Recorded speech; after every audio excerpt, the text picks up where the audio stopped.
City Councilman and mayoral candidate Kevin Faulconer is sharing his vision for improving San Diego neighborhoods. He is releasing his streets and neighborhood repair plan today, and he's here to tell us all about it. Good morning to you. Good morning, guys. Thanks for having me. Yeah, we're happy to talk to you this morning. It's a 4-point plan. Tell us all about it, what you propose. Streets, streets, and more streets. Pave them. I'll tell you, it's one of the things, whether you live in San Ysidro or Rancho Bernardo, the condition of our city streets are awful. We need a mayor that understands that, but more importantly, is going to invest the dollars into our neighborhoods. Going to hold true on pension reform, hold true on salaries and benefits so we can make those changes that we need in our neighborhoods. That's the core of my plan. Talking about it, getting great response so far.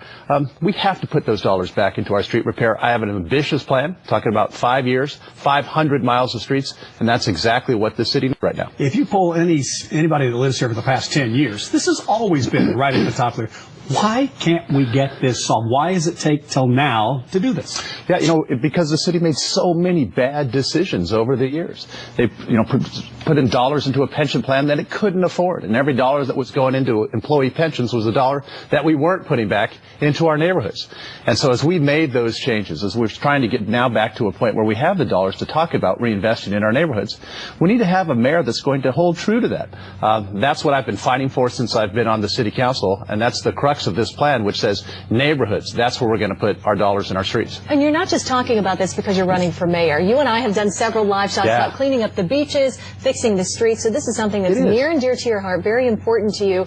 I want to know how you're going to do it without raising taxes. Well, very simply, we're going to hold true to the 5-year bond measures that we talked about that Bob Filner skipped this year.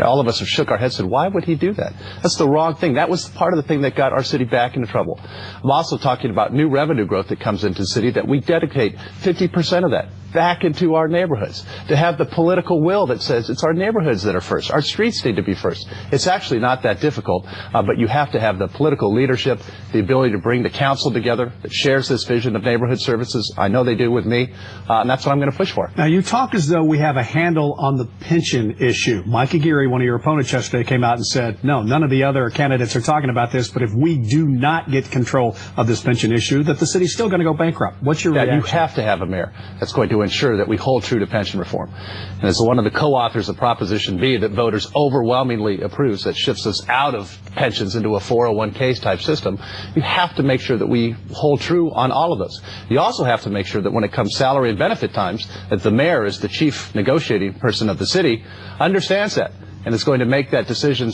just about what we're talking about on streets. That says our dollars should be going into our neighborhoods, our libraries, our rec centers, our streets. We cannot afford those outrageous pensions that the city had for too many years. So you don't see bankruptcy as an option down Never. the road like he's absolutely not bringing up? Absolutely not. And we made that clear several years ago that when we started this, that San Diego's not going bankrupt. We just need to have the mayor and the council that understands where our priorities are and to put our dollars. We've come so far. And as mayor, I will not allow our city to return to the mistakes of the past. Mail-in ballots are available now. November 19th is right around the corner. What else do we need to know? What else do you want to address? I'm the guy that San Diegans can trust to put us back into neighborhood services, to continue the reforms that we've talked about at City Hall, because we're not done.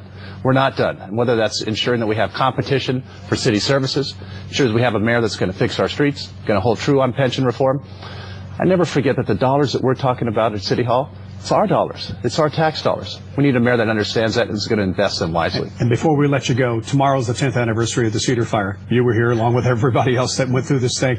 Is this city better prepared for another one of those? It is. It is better prepared. And we learned a whole lot of lessons as a city. Not only do we have better communications between our city fire department and our other regional agencies, a lot of San Diegans are better prepared now. We'll never forget that tragedy. But our city's made tremendous strides on that. All right. Kevin Faulconer, thank you so much. Thank you.